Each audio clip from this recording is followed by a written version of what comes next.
Bismillahirrahmanirrahim. Assalamualaikum warahmatullahi wabarakatuh. Kami dari kelompok 6 yang beranggotakan Ika Novitasari, Muhammad Nana Suryana, dan Putri Apriani.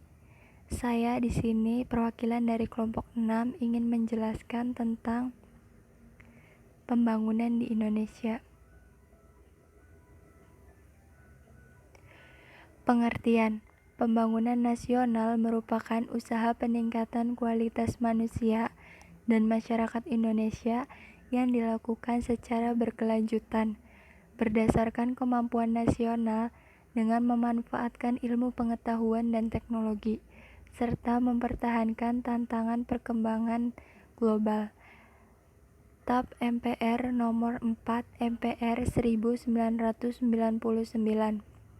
dalam mengimplementasikan pembangunan nasional senantiasa mengacu pada kepribadian bangsa dan nilai luhur yang universal untuk mewujudkan kehidupan bangsa yang berdaulat, mandiri, berkeadilan, sejahtera, maju, serta kokoh baik kekuatan moral maupun etika bangsa Indonesia. Pembangunan nasional pada hakikatnya adalah pembangunan manusia seutuhnya dan pembangunan seluruh masyarakat Indonesia, bergerak melakukan perubahan secara terus-menerus dan bertahap ke arah kemajuan dan perbaikan seluruh aspek kehidupan bernegara. Tujuan pembangunan nasional. Dalam pembahasan aspek dan gerak dinamika pembangunan nasional, terdapat 5 aspek komponen yang merupakan tujuan akhir pembangunan nasional bangsa Indonesia, antara lain 1. Kemakmuran di bidang material, 2. Kesejahteraan mental, 3. Kesejahteraan fisik dan rohaniah, 4. Kebahagiaan, 5. Masyarakat bangsa yang berkeadilan sosial. Asas dan prinsip pelaksanaan pembangunan nasional. Asas pelaksanaan pembangunan nasional. Terdapat 9 asas yang memberi arah pelaksanaan pembangunan nasional. Kesembilan asas tersebut yaitu 1. Asas keimanan dan ketakwaan, 2. Asas manfaat, 3. Asas demokrasi Pancasila, 4. Asas adil dan merata, 5. Asas keseimbangan, keserasian, dan keselarasan dalam kehidupan, 6. Asas hukum, 7. Asas kemandirian, 8. Asas kejuangan, 9. Asas ilmu pengetahuan dan teknologi. Prinsip pelaksanaan pembangunan nasional. Pelaksanaan pembangunan nasional dilakukan dengan berpegang pada prinsip yang dijadikan pedoman dalam penyelenggaraannya, antara lain 1. Kesemestaan, 2. Partisipasi rakyat, 3. Keseimbangan, 4. Kontinuitas, 5. Kemandirian, 6. Skala prioritas, 7.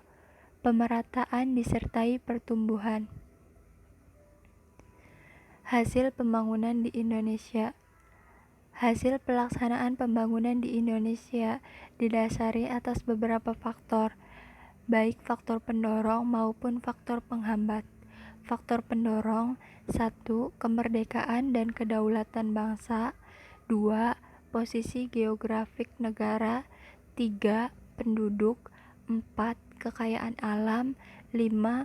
Faktor rohaniah dan mental, 6. Globalisasi ekonomi, 7. Kepercayaan kreditur luar negeri, 8. Situasi politik nasional yang stabil. Faktor penghambat: 1. Gejolak SARA, 2. Produktivitas penduduk yang rendah, 3. Kesenjangan sosial, 4. Kekurangan modal dan teknologi, 5. Persaingan dan proteksi negara lain di bidang perdagangan, 6. Tingkat pendidikan bangsa Indonesia yang masih rendah. Gambaran tentang hasil pembangunan Indonesia jangka panjang 25 tahun tahap pertama. 1.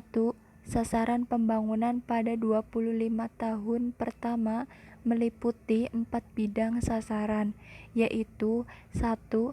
Bidang ekonomi, 2. Bidang kepercayaan terhadap Tuhan Yang Maha Esa, sosial budaya, 3. Bidang politik, 4. Bidang pertahanan keamanan. Terima kasih. Wassalamualaikum warahmatullahi wabarakatuh.